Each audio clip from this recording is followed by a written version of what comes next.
G'day everyone in the internet world, and welcome to Mastering Music, Mastering Life. It's Tony Jack the Bear Mance here, and I'm here at Deluxe Mastering in Melbourne, my home studio, and I'm so happy that I'm able to finally do a podcast with a gentleman, good friend of mine, dear friend of mine, a guy who I have tremendous respect for, arguably one of the most successful guys in this country, and amazing at his job. His Royal Highness himself, King Willy Bowden from King Willy Sound in the lovely city of Launceston, Tasmania. How are you, mate? Yeah, very well, Tony. Thanks for pronouncing Launceston correctly as well. I get Launceston a lot, and I don't know what it is, but when you become, notionally a local, I suppose you get protective over these nonsensical little habits. Yeah, it's like a reservoir. A lot of cities have those kind of dual way of saying it, depending where you come from. But no, out of respect to you and the monarchy, we got it right. Thanks, Tones. That's all right, mate. How's it going? Yeah, good.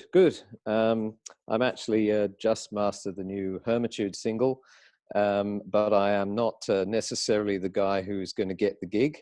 I'm in a shootout against Sterling Sound, so I may be in a good mood at the moment, but we'll see how I fare later on. But life's great. Very busy. Just can't complain in any way, really. Going through a fantastic creative phase. As you know, I'm writing a book. I'm writing a trilogy, and I'm about 2/3 of the way through the second book.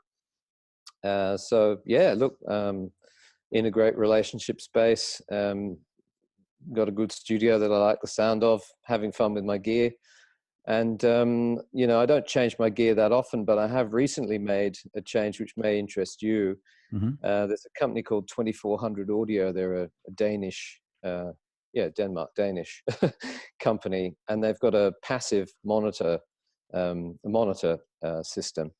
And I used an active box that I had made I got it in 93, so I guess I've been using it for a while, and I decided that I wanted to switch to something simpler and potentially purer.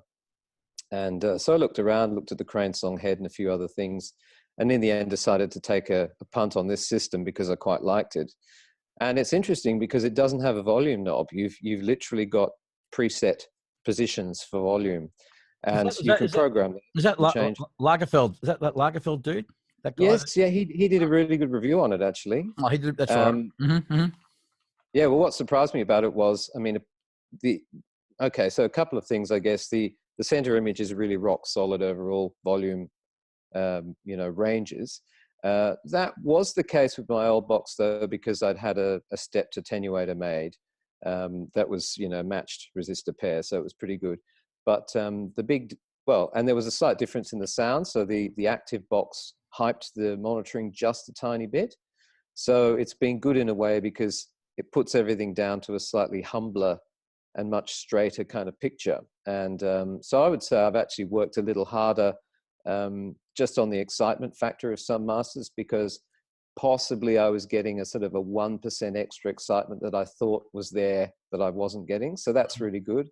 But the other thing is just being able to switch instantly between volume levels is phenomenal. Like, I never ever thought it would be such a good thing, but cranking a knob and hearing some of those changes in between perceptual values and not having that. So just being able to go, bang, here's the end of the fade, bang, here's the start of the track. And then have a couple of, I suppose what you'd call reference settings, maybe 2 or 3 of them. And I've got a couple of sets of speakers, so, different references for different speakers. But anyway, that's my exciting tech news. There's not really much else that I've changed. I'm happy with my tools. We've talked a lot about this idea of, being obsessed with tools and going, and I can tell you the whole story of my journey with the tools if you want. But at the moment, yeah, that's probably the one change I've made this year, and I'm very happy with it, actually. That's great, mate. The one thing that always really fascinated me about you and where you're at as a master engineer is that you're the only guy I know that doesn't actually have a website, and yet yeah. you manage to be booked out solidly. As I said, you are, without question, one of the most successful guys in the country. You're one of the busiest guys in the country, and deservedly so, mate. You've done all the work, but to be able to do it without a website these days, I think is quite incredible. And yes, we're in the world of social media, and a lot of our interaction happens there, but nonetheless, still not to have a website still astounds me. So how is it that you think you've managed to do as well as you have without having something that is considered to be, I guess, a commercial imperative? Yeah, requirement, if you like. Look, to be honest, I mean, okay, so I actually, I mean, if you want a tiny bit of history, I guess I started working at Festival Records in mastering, which was really cassette mastering, in March 1988, so a pretty long time ago. Within a month, I started cutting records. And then over the next couple of years, I made my way up into cutting full time. And I guess I built a certain client base. Now, my perspective on it at the time was that it was really, in Sydney anyway, there was us and 301. And the way in which I looked at it was, they were the guys to beat. So I was always trying to, beat them, but I didn't know how they did a lot of things. So I just made a lot of stuff up, developed my own kind of signal chains and things like that. And after a while, people started coming to me. And at the time, of course, I thought, well, it must be that Don's booked out, or, they've come by mistake, or this, that, and the other. And then I suppose over, many, many years, I got to realize and understand people would contrast their experiences at other places with working with me, and what I, seem to be interested in trying to get out of the music. And, slowly over time, I guess I realized that perhaps what I was doing, was a little individual or a little different from the other guys. I mean, in the end, ultimately, you get a record that, you hope is emotionally enjoyable, has impact, has dimension. I mean, when you talk about music, and a lot of people talk about dynamics, and they almost sort of, perhaps by shorthand, mean sort of loud to soft, or excitement to pulling something right down. But in a way, I mean, you think about it, you've got wet to dry, center to sides. You've got things that are bright and focused. You've got things that are mysterious and kind of ambient. And funnily enough, there was a particular musician, a guy called Bill Nelson, an English guy who was very influential in the English kind of, I suppose you'd call it, electronic pop scene, but he wasn't a star. He wasn't a particularly attractive man. His stuff was a bit weird. But for people like me, it was very interesting. And I was in a room at Festival. We had we'd had the room rebuilt. We had these new Genelecs. They sounded pretty good at the time. There were three guys in there, me, another guy called Dave Smith, very talented programmer, member of Boxcar, amazing musician, really. And another guy called Keith Pinney, who, was an unusual sort of James Bond type character, but he ran a record label and certainly had a good set of ears. And we put on a track called Empire of the Senses, which was a classic Bill Nelson track, our favorite sort of thing. And each person pointed out something that they liked within that track. And the honest truth was, because this stuff was so layered, you'd go, I've never noticed that bit. And we all surprised each other by what we'd focused on. And in a way, I suppose you could argue, and a lot of people do, that one of the important things in mastering is to understand the overall picture. But sometimes you get pictures that are so complex that really you can't understand the whole picture. So what you have to really do is sort of focus on, I guess, what you can take in. And so I guess that's what I try and do. I try and cultivate, I suppose, a beginner's ear.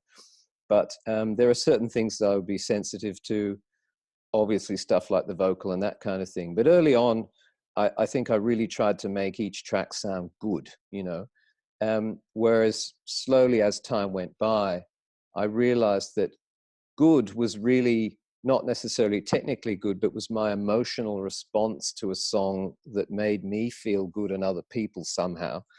And that was the thing to focus on. So a track technically might seem a bit odd if it's got a lot of bass, for example. But that might drive the whole track, like Stupid Girl from Garbage. I mean, Howie is famous for a very bright sound, but that track had a lot of bass for an American sound at the time. And again, the Americans have really embraced bottom end, which they didn't for a long time. So it's been interesting watching these trends from the glorious isolation of Australia, really, you know. Yeah, yeah. So how does that tie into the website? Oh, sorry. So of course I haven't answered your question, have I? So This is how I roll. Look, that's all good. I guess the projection from that was then that somehow I managed to get enough work that I just never seemed to lack work. And now you've got to remember, I mean, I started quite a long time ago. So, and you know, the thing that was probably instilled by my father the most was, if there's anything in life that you should aspire to, it's just to be good at one thing and be really good at it. And so I spent all my time focusing on mastering, absolutely no time focusing on promotion or even thinking about that really. And then just as it happened, I suppose, enough people seemed to think that I was empathetic enough to what they were doing, that the word got out, because the music industry is quite small. So the advertising I did was each CD or vinyl that I produced that then went into the hands of someone else who then perhaps said, oh, Willie did this. And look, we did a very interesting experiment. This is how King Willy came about. So I was working at festival, and things that were mastered by me said mastered by William Bowden at Festival Records, you know. But we were allowed to do within limits some what you'd call foreign orders. So the only way you could get a pay rise really was to go in at night and master a band that was off the books. And management kind of went, well, that's okay if he just does it, you know, once a month or whatever. Like, and the tech guys liked it because their kind of theory was that always under these circumstances, when you were doing something that strangely perhaps felt a bit more like your thing, so they're probably your friends or something like that, you would in fact discover technical issues in the studio that in the day-to-day running of it didn't seem to become as apparent, because you'd try more things and you were a bit freer and that sort of thing. So that was in fact the case. So anyway, this particular band, I think it was Infusion, they said to me, well, what do you want us to put on the label then, you know, the credits? And my friend Josh Abrahams had started calling me King Willy, and as you know, possibly King Willy is a Jamaican drug lord in the film Predator 2. He's very unlike me, but he's a marvelous character. And also there was the big joke about, you know, big dick or whatever.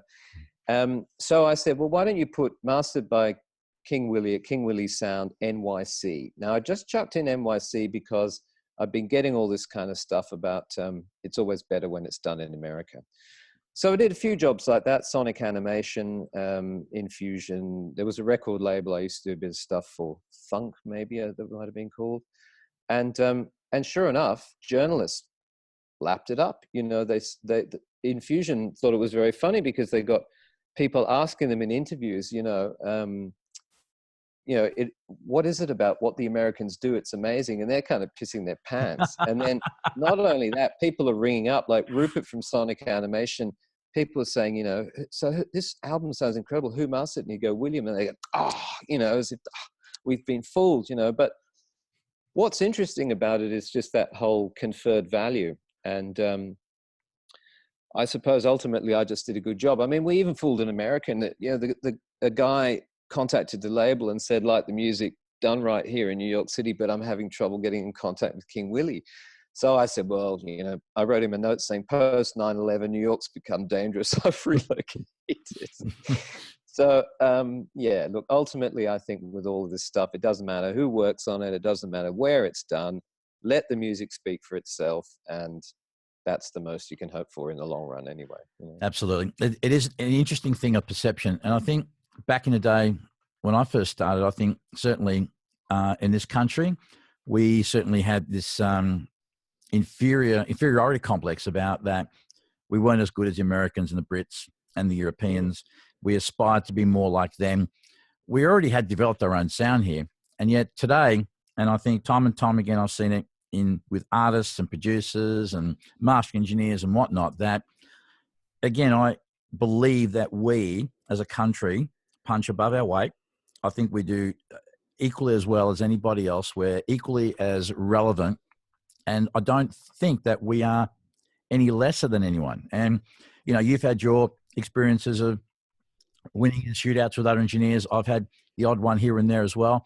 I mean, you know, shit, man. I mean, you did a record that, you know, you're the only guy in Australia that has a Grammy as a mastering engineer. So, man, you know, you're in that time, you were up against the creme de la creme. And yet, you know, I mean, I don't know if anyone deep down really believed it would have got up, but you did. And as I told you that time, and it was an amazing moment. And I got emotional when it happened, because I was like, this is one for all of us. It was your award and your thing, your work, but I think as it validated us, you know, it brought us on the world stage, and it made us feel like we're fucking legit now. And that was the feeling I had. Look, I mean, in many ways, exactly the way I felt about it. I mean, I spoke to Don Bartley at the time, who was, or after I came back, and he said, frankly, I'm jealous. And I said, well, really, you know, we're all in this together. We've all been trying for a long period of time. It's a bit of a crapshoot what actually gets up.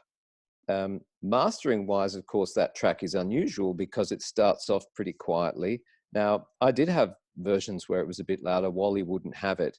And I had the faith in him to kind of go, as opposed to, well, Wally, you've just got to do this, otherwise it won't work. I just went, yeah, let's just do what you think is right musically. Because I could understand that it was very exciting when it kind of came in. And so I went with it. It wasn't that sort of large squashed, you know, piece of soap that a lot of masters are, that's just spectrum wise, you know, and it doesn't really have those highs and peaks. But I guess getting back to what you're saying, you know, I'd learned a lot from Don Bartley listening to his stuff. I'd learned some stuff about the Americans.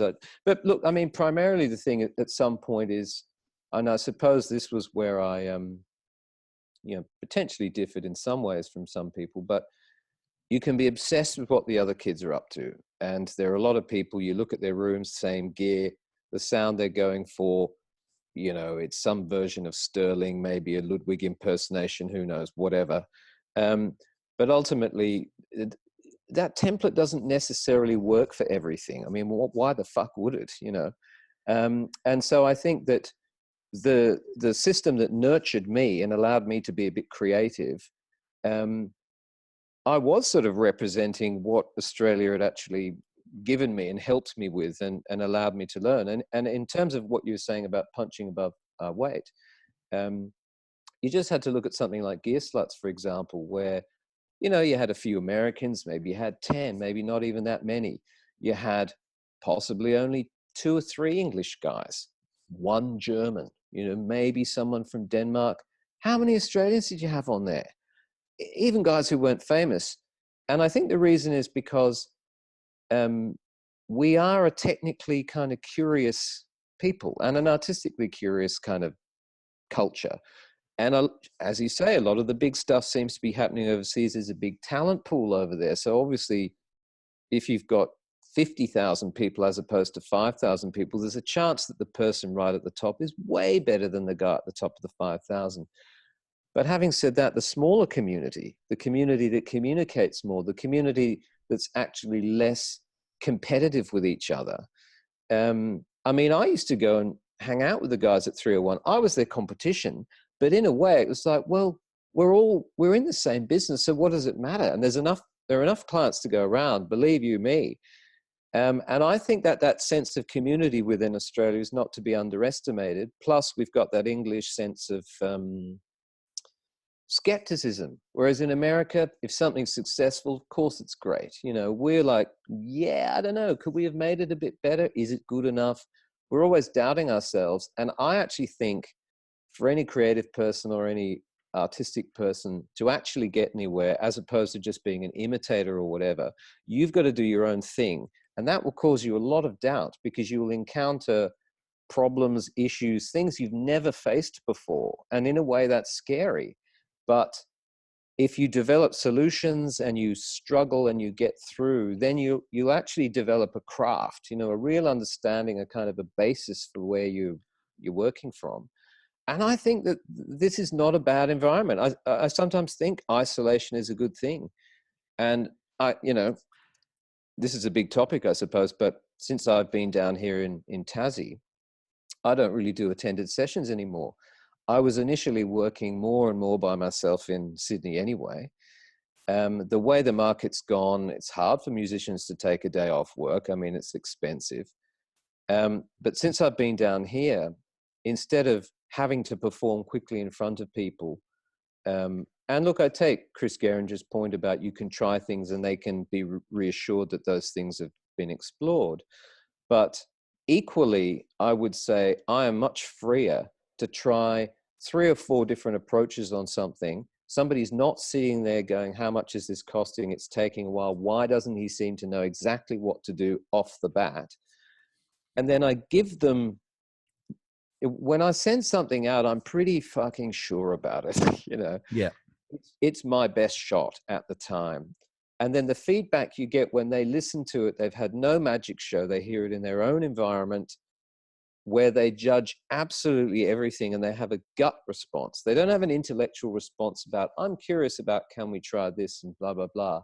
Now, it seems scary to take that away. And for a long time, I thought, wow, how's this going to happen? But what built me up to being able to do this in Tassie was the fact that it was happening in Sydney for years. You know, I was doing more and more work on my own, and I seemed to be getting less and less revisions. You know, and I don't know. Sometimes I think if you've got a pilot, you just got to let them fly the plane and trust them, as opposed to, what are you doing with that dial? Are you sure? Are the flaps set at the right thing? You know.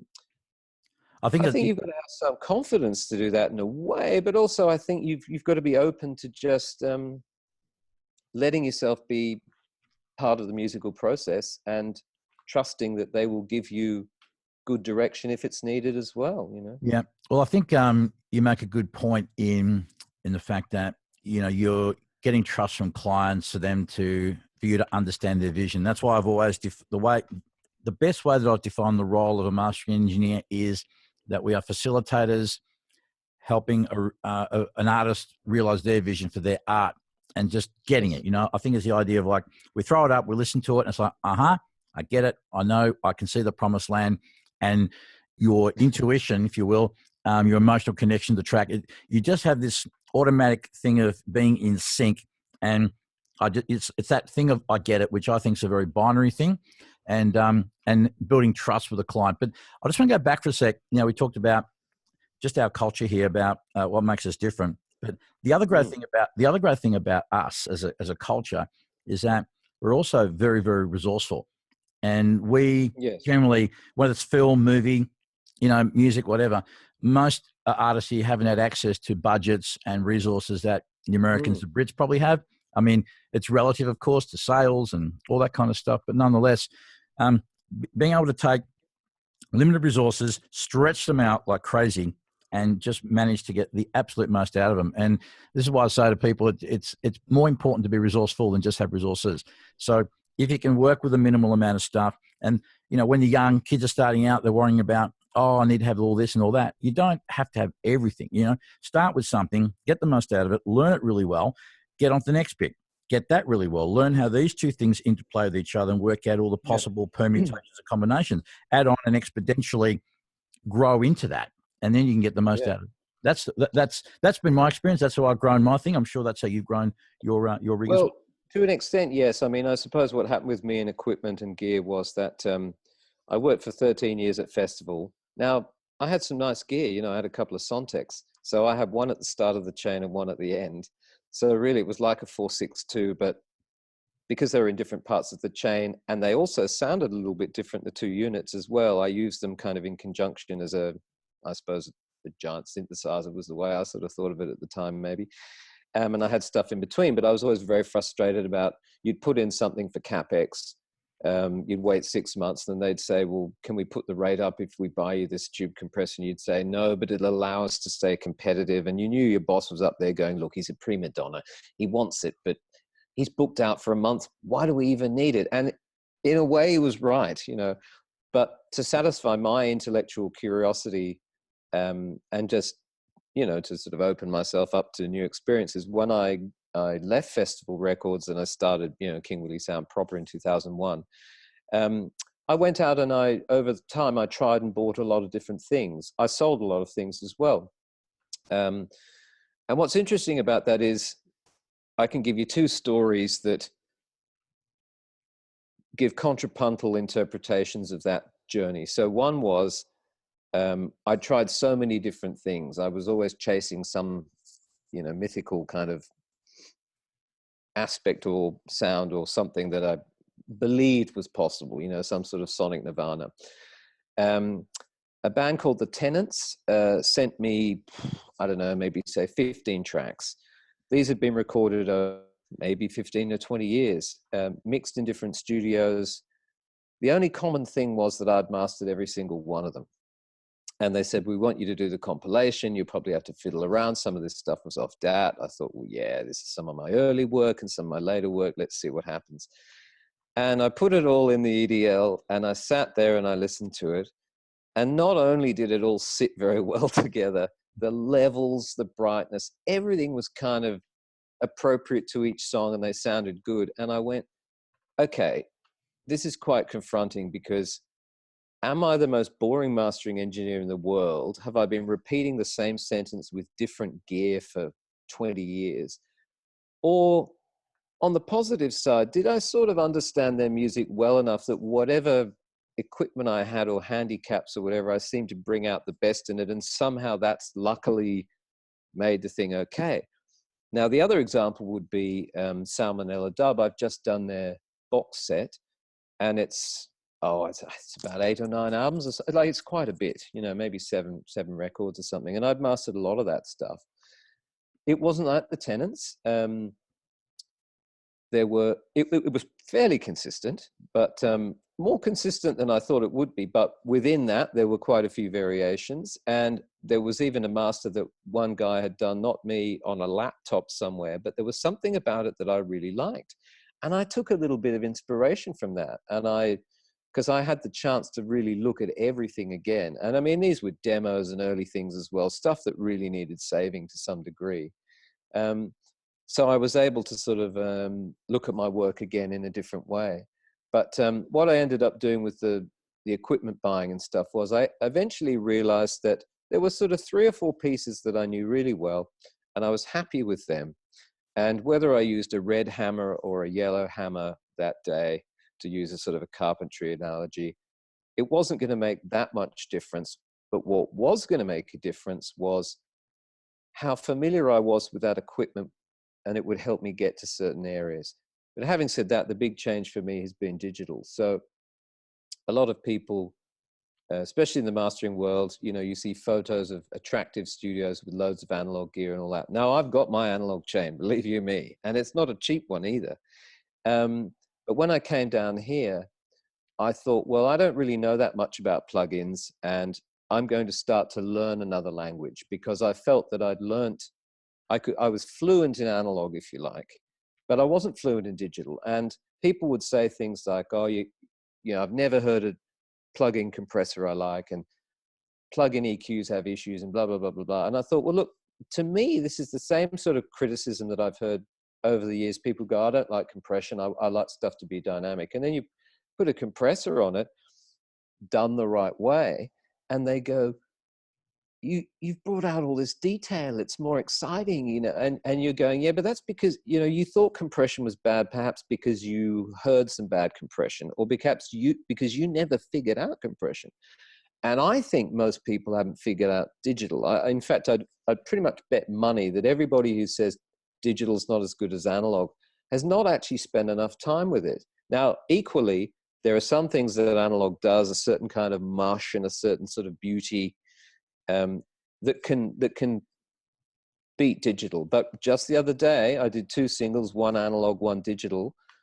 I'd had so much fun doing the analog one, I thought I'd try the second one analog, and it was shit. I just couldn't get anywhere. The reason being because this was a very complex track that had very large dynamic excursions. It had huge bottom end. It just didn't suit analog, and equally, I would say with analog, you can do combination work as well. So, you do most of it or some of it analog, and then you do some of it digital. And that's where you've got to have the imagination to know what you can achieve digitally on top of what you've done analog wise. So Yeah. it's not actually simple. It's No. not simple at all. But I think it's quite interesting being in a time where there are two, maybe even three primary ways that you could master music. Anyway, bit of a Well, rave there. But, no, that's what okay. That's what you're here for. They're not here for me, mate. Trust me. They're not. Could you imagine me doing a weekly podcast of ranting? It would go down like a fucking stone. And I've always. Well, I don't know. Isn't that what you do, though? I mean, as far as I can work out. G'day, kids. Tony Jack, the Bear Mance here. Yeah, some people ask me. Yeah, but these are small, but they're small, relatively bite-sized pieces. A podcast is a whole different animal. This is a whole fucking hour, and I couldn't sit and listen to myself for an hour myself, mate. I can't even be in that environment. How can I expect? Anyway, we're getting off track here, but just getting on to the digital analog thing. I think you're absolutely right, and there was a point where a lot of the purists would poo-poo digital. And I think we don't like what we don't understand or what we don't get, and we fear it. We fear change. We do, and we got to we have to be okay to jump into the space of I'm not sure, I'm uncertain, because that's where the learning is. That's where the magic happens. And the smart people, and look, even in the context of purely analog, there's good analog bits and there's shit analog bits, and there's good operators and there's bad operators. And I think if you can embrace everything at your disposal, be open to every possibility, then it's like your palette becomes broader, your options become broader, and therefore you can make better decisions based on what is in front of you. So, and I think in recent times, look, a lot of the big dogs, just what I've seen online, and some of the guys I've spoken to have really taken to digital. And in fact, one guy who will remain nameless, who works out of one studio which is pretty kitted out, but has a separate mobile setup elsewhere, and he sort of commutes a bit. And while he does tell his, he's not. And he's coming up on this show, surprisingly, not that far away. But yeah, it's okay. I get it. But the point is that he works at both. He'll inform his clients, but interestingly, his clients would say, you know what? I don't really hear that much difference between what you do remotely. In a similar way to what I did with King Willy Sound, I don't tell my clients whether it's an analog or a digital process. In fact, sometimes if they ask me, I might tell them, but I'll also avoid telling them and say, it's a trade secret or whatever. Now, the reason that I would do that is not to be some tricky bastard who goes, oh, look, he's getting, it's like the classic, he's getting away by doing it in the box. Like, you know what I mean? Like, even just by saying those words, and we've heard them.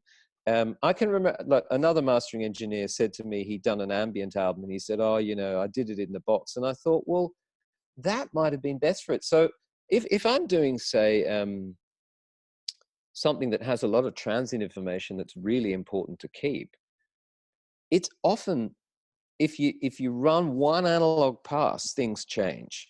It might be better to keep that. Or if you've got a track that's really problematic. Now, in the old days, if I had a problematic track, I would always go analog. It was always my first thing, I had a problematic track the other day from, funnily enough, I won't say his name, but he's quite famous. He's a guy in Canada anyway, that'll do. I got this mix, and I thought, this guy's name sounds a bit familiar. This is how much I live in isolation. I'll go online and see who he is. And there were just these credits, and they were famous people, and it was interesting. Anyway, got the mix, massive problem. Very thin, had a bit of, sort of a cloud of bottom end at the bottom. The lower mids, though, scooped like you wouldn't believe. And then this harsh kind of area around 3K. And yet it was this sort of slightly soulful, a bit like Alt J, Comfort of the Pines, or whatever that song's called.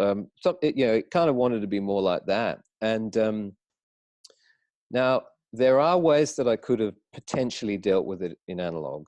But what I wanted to do was actually do a really, really broad cue that almost filled in an entire missing part of the spectrum and just brought it into play. Now, I could have done that on my ZSys digital EQ.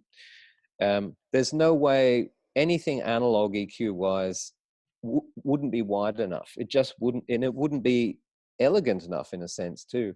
So that the music told me, the mix told me, or my instinct told me that I was going to have to look at this digitally. Mm.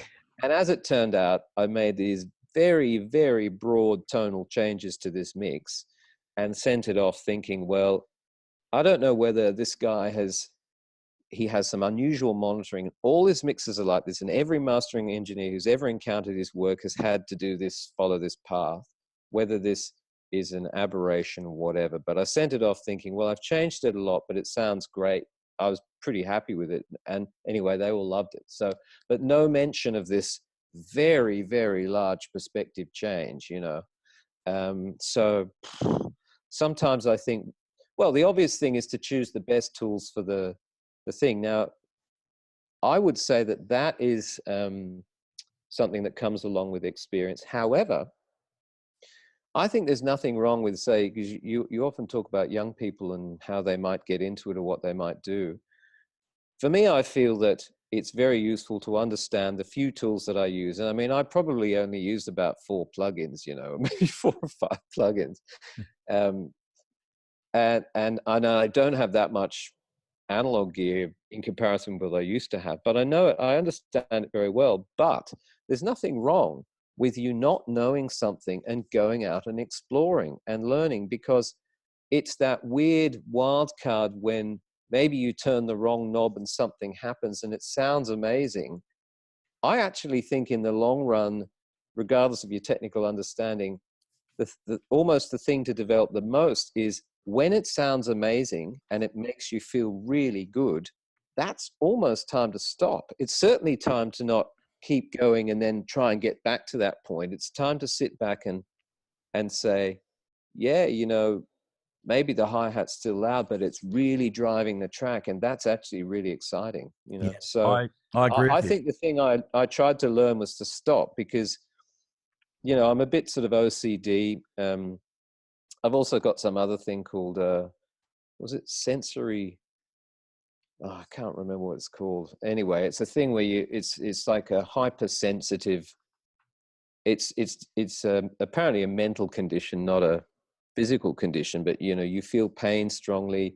You can't deal with multiple things at the same time. So you know, and there was a very classic questionnaire saying things like, you know, do you sometimes need to go into a darkened room? And it's like, I spend my entire life in a darkened room. Very funny, but all it means is that you just process sensory information quite deeply. Yeah, Potentially too deeply, you know. Yeah. But I actually think, I mean, again, you know, thinking about what, I mean, we've all just whatever gifts you've got or whatever problems you've got. I think to orient yourself correctly in this world, or as smart as you can, is to try and work out who you are, because the education system won't tell you that. Your parents don't really understand. You're actually the only one who can make some inroads into trying to find out where your gifts are. Equally, life will just put you on a path, and you can either go, well, this is good, and so I'll follow that, or it's bad, and I'll try and avoid that. I don't seem to be good at that, you know. Yeah, and what I see with a lot of people is butting their head against, I want to be a rock star. I want to be a rock star. Actually, you might be a brilliant live sound guy.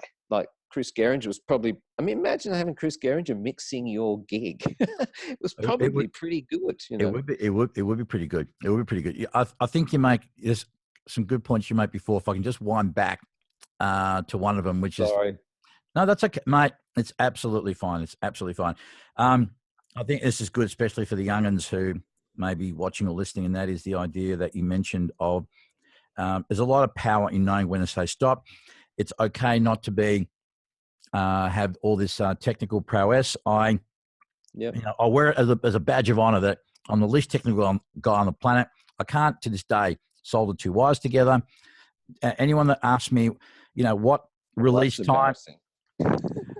Well, mate, you know what? No, I don't give a fuck. I really don't, because I'm living proof that you can be a technical retard, absolutely embarrassingly so, and still manage to fucking master records. Look, to be honest with you, I think in some ways something like that. Okay, so imagine that you were the guy who wrote the code for Photoshop, right? So you'd say you understand Photoshop. You would think that you would understand the algorithms you developed. You would know what their purpose was, that sort of thing. Compare and contrast to an artist who actually uses Photoshop, who knows nothing about that code. Now, that artist creates, or perhaps in the past, created things that ended up in art galleries or on magazines.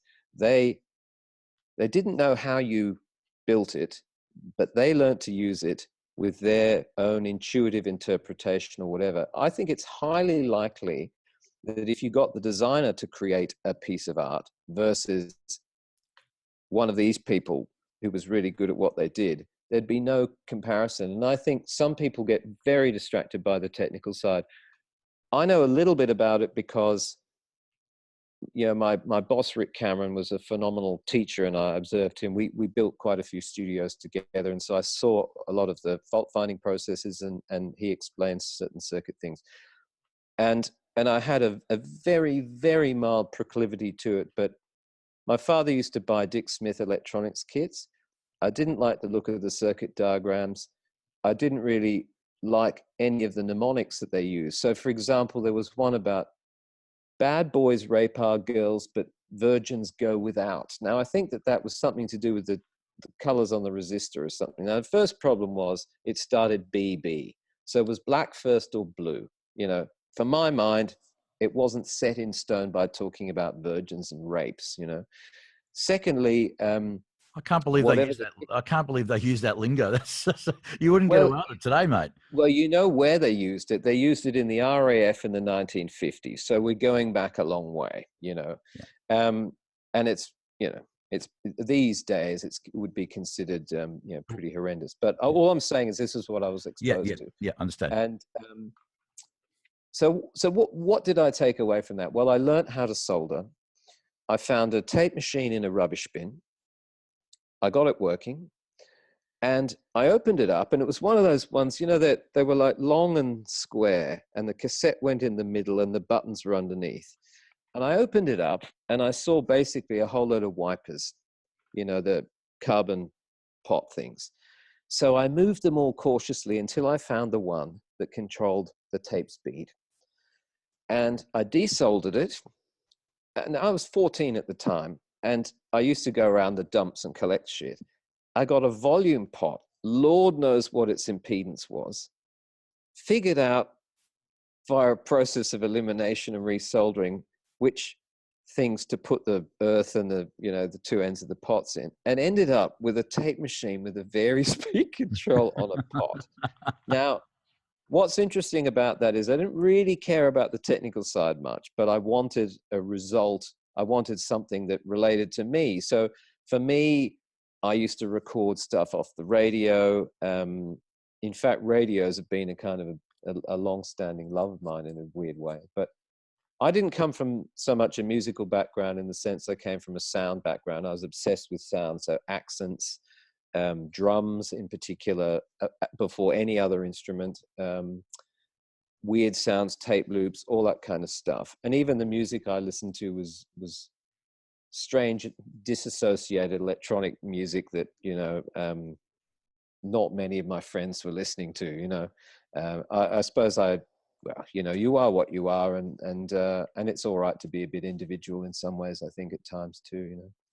I think it's very important. And that leads me to the next question, which is something you touched on before, which is about this idea of, you know, young people particularly working out who they are and following the path of what they want to do and being encouraged to be individual and just follow their pursuits. And especially those who are of an artistic and creative type, because again, society, the mainstream doesn't really rate us as, you know, as a community. We're not really that much of a contributing force as saying, you know, your doctors and lawyers and stuff like that. And when you tell people, oh, you know, I'm an artist, and the usual response is, well, that's nice, dear, but what do you actually do? You know, so, well, I'm an artist. He says, I know that. I heard you say that, but what do you do? And it can be frustrating. I mean, I can, you know, if it's of any interest to anyone, I can tell you my story, which is basically, so my father was, he grew up in the slums of Bristol, very poor. but he happened to have, I suppose, what you describe as a mutation in his brain that made him a kind of a mathematics genius. And the way the UK works is they go, you know, we know that every so often the plebs will give rise to some kind of brain. It's how it always works. So apart from the old families getting into Eton and all that, we'll just have quite a number of scholarships to just kind of scythe off anything interesting in the undergrowth. So he got a scholarship to a cathedral school in Bristol. Funnily enough, he was a chorister. All my life, music was, you know, wasn't really something we talked about much. Then he went to university and did quite well there, and then got a post. Well, he set up the magnetism laboratory in the CSIRO because they didn't have one back in 1969. And so my brother and I guess, were primarily exposed to an ideology that was science-based. Music, artistic things were considered to be a bit arty-farty. University was absolutely the savior to everything because it could bootstrap you out of any disaster area. So I went through my schooling in typical sort of second generation, slightly spoilt, in the sense that I wasn't living in the slums eating chitlin and, you know, cockles of Bristol. Looked around and went, well, I can sort of see what's going on here. And you know, I was really very aware of this in high school, that there was a lot of rote learning going on. And now my brother was basically slightly aspy. He'd read Wisden cricket books and you'd say, who's this bloke, David? And he goes, oh, he's a useful leg spinner. His top score was 55 for 7 against the Windies in 78. Like he was unbelievable. My brain didn't work like that. I didn't have a good memory. I was very, very good at solving abstract problems that I was presented with no background.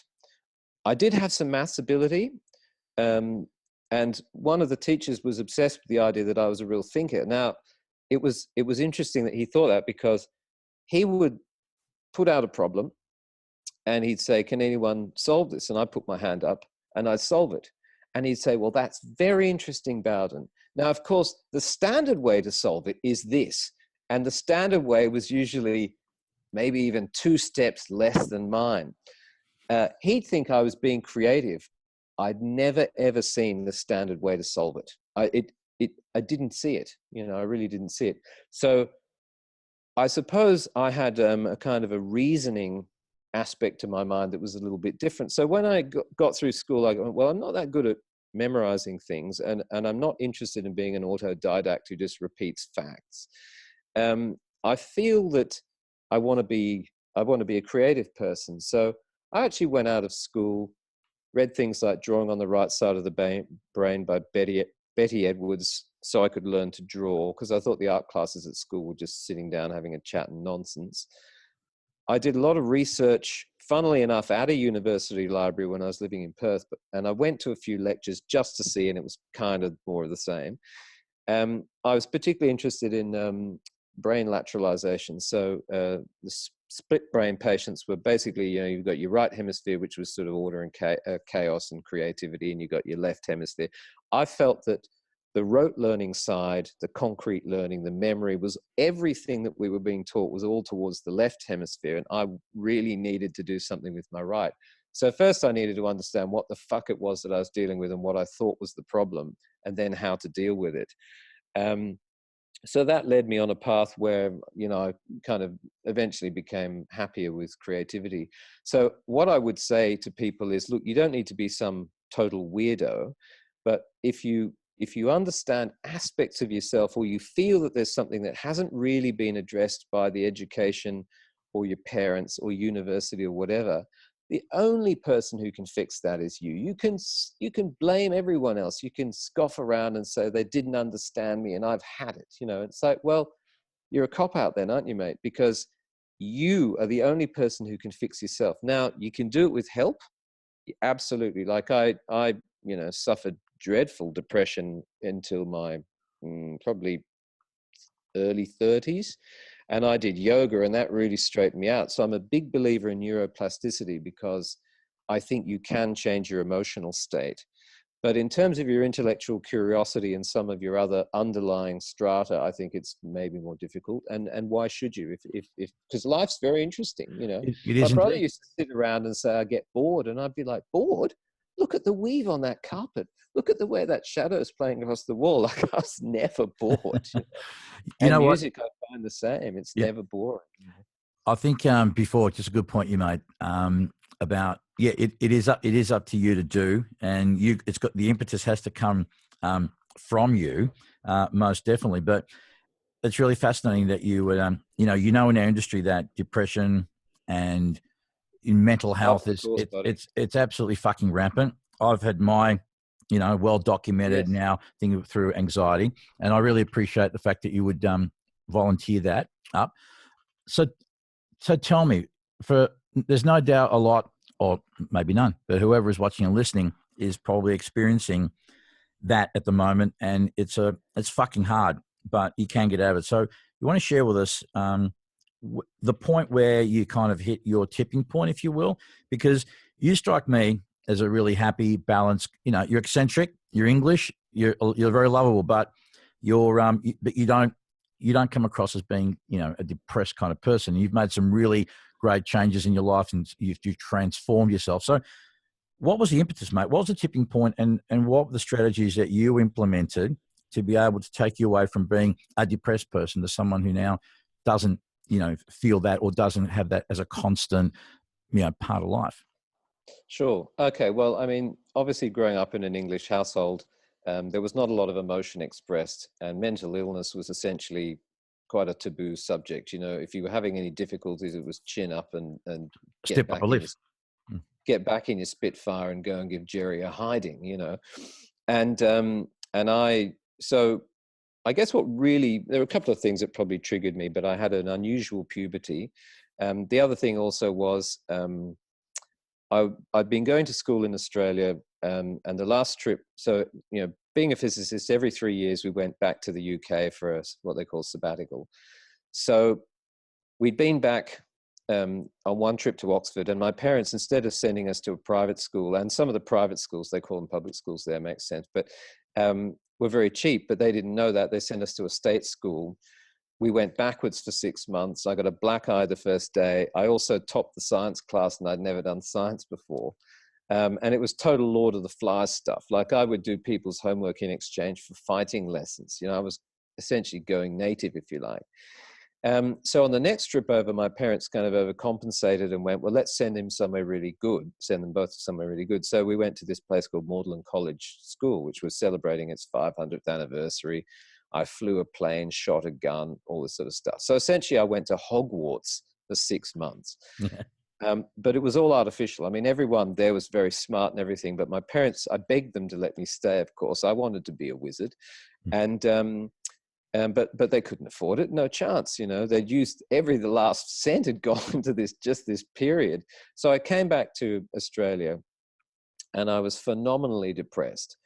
I was also, I was doubting everything, and then my puberty happened, and I essentially withdrew from my social group and went into myself. And I read a lot of, I was reading literature like Genet, Mishima, Cocteau, the myth of Sisyphus, so many different things. And a friend of mine who could sort of see from a distance, because I just literally separated from the group, he gave me Camus' The Outsider to read, and I read it and thought it was really boring.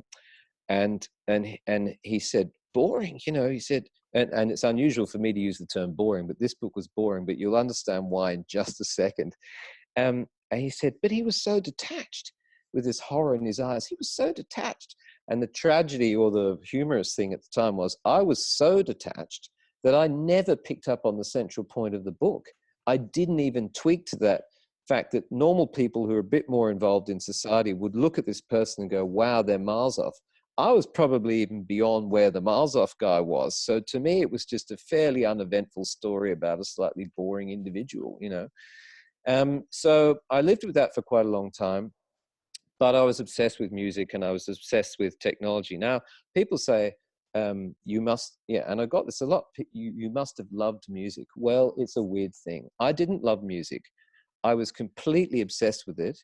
It caused me so much pain because I didn't think I was good enough at it, because I didn't understand it, because I didn't seem to be talented enough at it.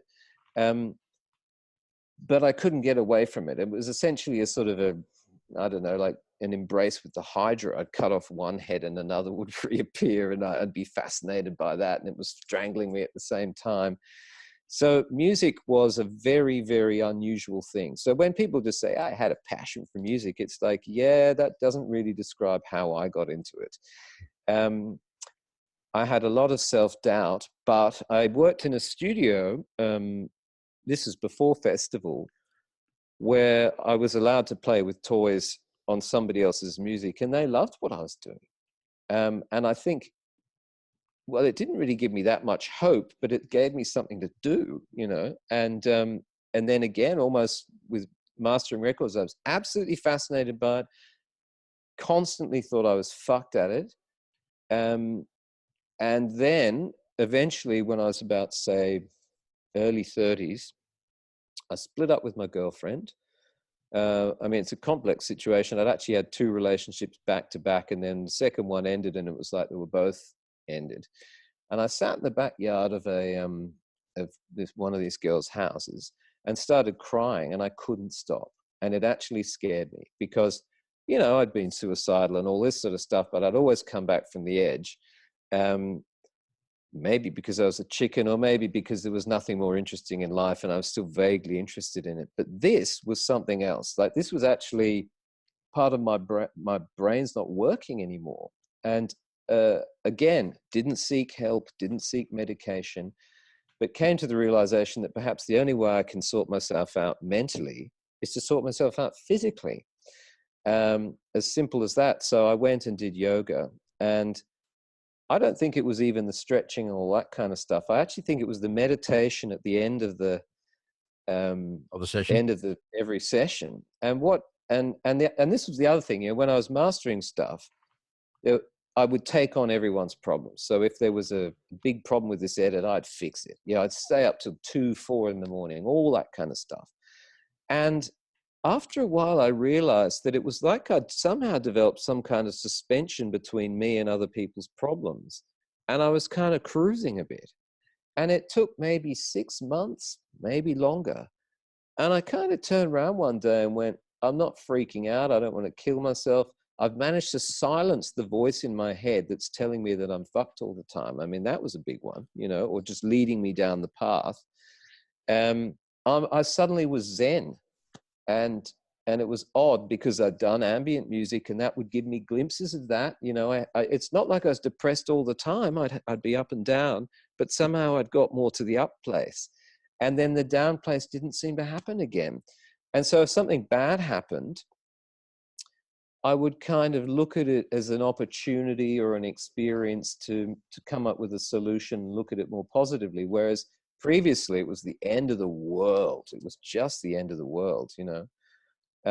So that's why I say I think neuroplasticity is something for young people to be aware of, because your environment may not really have prepared you well for the world. You can try and learn yourself, but your brain will be changing. There'll be certain underlying themes that won't change. Like, I've always been obsessed with sound, you know. I don't think it'll ever change, but in terms of your mood and all this, if you're on SSRIs and that sort of thing, there may be other ways to deal with it as well. And you probably, you know, my advice to anyone really who's having any kind of problems is go inside yourself. It's not somebody else's problem, it's yours. You need to fix it. And it really is the only way. And I know people who can't be in their own minds, like people who couldn't conceive of ever doing meditation. And why? Because maybe they don't like themselves.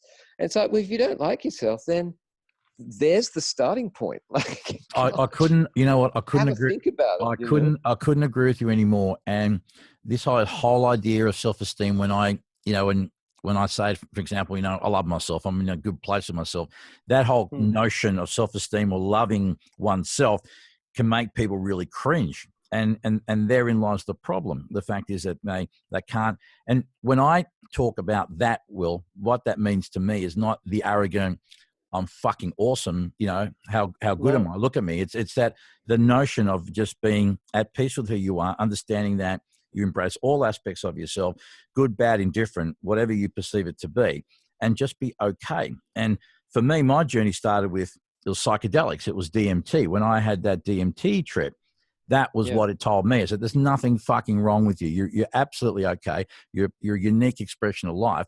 Everyone's different. Just fucking start with that. And people, until they get to a point where they can embrace that and accept it, like not just the intellectual, I know, I get it, I've heard it all before, I'll hear it, but really embracing it. And that's what you did. I mean, exactly, once you came to terms with that, then you start giving less of a fuck about what people think. You start living your life a little bit with liberty, and you feel you got more options and freedom, and you then tap into more happiness and all that kind of shit. And so well, to some degree, I think becoming an adult and functioning in the world, you may have problems with your parents, which is probably a sort of a survival thing that goes around. Now you should probably consider leaving the nest. Now, in the circumstance that we've built up in major cities, for example, the idea of a kid leaving the nest is not appealing to a lot of children, and may not be financially viable in many situations either. In my situation, of course, I couldn't wait to get away from my parents, but I needed to get quite far away from them because there was enormous pressure to go to university and do all this sort of stuff. Same. And, I'd converted my science degree to an arts degree, in other words, useless, and deferred for a year, made sure I was in Perth on the end of a very long telephone line when it came time to re-enroll. Now, in some ways you could say, well, that was brave. You decided to disregard all your father's advice and follow your own path, not knowing where it would lead. I mean, I thought, like a lot of people, I think that I'd probably be a sound engineer of some description. I didn't even know that mastering existed at the time. Same. And so I worked as a sound engineer, and I did the late nights and the mornings coming up and all that. And it was only when I discovered, cassette mastering was a doddle. You'd have to be retarded to fuck that up. I mean, you could, I suppose, but the parameters that you dealt with were not interesting particularly. But vinyl, cutting records, that was interesting. And we learned to cut first on the VMS 70, which didn't have land economy and all those lovely things that you had on the 80. So you could only really, you could do albums if you were brave, but mainly you do 12 inches. And then they'd say, okay, if you got an album, we'll put you in with the 80. And so you can't fuck it up, Yeah. But by then you knew. But again, I came into a world where I was told certain things, and well, I shouldn't mention any names, but I mean, some people would do things a certain way, and it was set in stone, maybe use elliptical equalizers or set their groove depths and things. I started doing 12 inches, and I'd be setting 100 micron basic groove widths and stuff like that. And then we were able to press them, and they came back and they were fucking punchy and loud. And actually that may be part of why I got noticed. You'd run a bit of extra helium on the head. You'd have maybe a slight offset between the preview and the program. I tried stuff because, other people were doing amazing things. People came to you because they wanted something. What were you going to give them? Well, you were going to try and give them something, and why wouldn't you? It was all about trying to be interesting and get noticed and all that. And so I think, to a certain extent with young kids, you've got to reach an escape velocity where you're under your own steam and have some faith that something will happen to you. In terms of drugs and things like that, look, I had some revelatory experiences when I was quite young, that I was able to transport parts of back into reality. But I went there very little because I went, okay, I've been here enough. I've learned something from it. But essentially, if I keep destabilizing my neural architecture, there's a danger that I may damage it. It's probably best to take the information that I've gathered and the inspirations and actually try and use those rather than just go, well, life's too hard, I'll just get out of it. I actually looked at even just getting stoned as being kind of an experiment to see what I could do. And I always did music when I was stoned. I never, ever just sat back on the couch and went, yeah. Or I would ramble like this, I would talk freestyle for hours. you know. Except now except these days you manage to do it without being stoned. So terrifying, isn't it? I would love to sit down with you actually and get stoned one day. You know, chomp a couple of edibles and, you know, head down I mean, that is the nicest way to do it, a body stone rather than smoking it. 3-day long weekend in Launceston listening to weird fucking King Willy rave. Yeah. and being caught, as it were, you know. So listen, mate, we've I've got to bail out of here, but this has been a fascinating conversation. It always is. I really appreciate you sharing a bit about your story and being open about talking about mental health and drugs and giving some really good insights, especially for the youngsters, because as you know, that's my passion. Well, I hope I have. I don't know if I have, to be honest with you. Well, because you know I think one of the biggest, mate, I think hang on. I think the people that watch and listen will be the best judges of that. You know, I think you have. Yeah, I really have. And I've been very happy to sit back and just let you do your thing because you're a fascinating guy. You're well spoken. Well, I just think the only other thing I would add, and you would obviously understand this as well, is that when you're young, often you think you probably know things that you don't know. Things take a lot longer to achieve than you actually think they will, and initially that's just awful. You know, you really, really want things to happen quickly. You'll have periods of amazing leaps. You'll have periods. I think you've got to be very patient. You know, I mean, I sat working for the Murdochs for very little money for a long time, but they put a roof over my head with toys and went, you can play with them. It's up to you what you do with them. And so in some ways, you know, because I'm 52 now. How old are you, Jack? 55. 55. Okay. Well, I kind of feel like I got more comfortable and more happy, say, 40s kind of onwards. I think there was some real benefit to age. And then I also think my work really improved probably from, say, 45 to now in a different way, became more zen. So I think for young people, it's like, look, it's very daunting. You look at a mountain, you think you can see it. There's a lot of terrain in between, and be okay with that. Be okay with the trust that you'll get through the terrain, and that the terrain is actually really the journey rather than getting to the top of the mountain. The Absolutely. Terrain is what you will interact with, and it's what will make you, in a sense. Absolutely. Well, my friend, thank you very much for your time. Always a pleasure. And mate, we'll be talking again soon, as we always do, but always a pleasure to chat with you, mate. Thanks for sharing your insights, and continued success to King Willy Sound.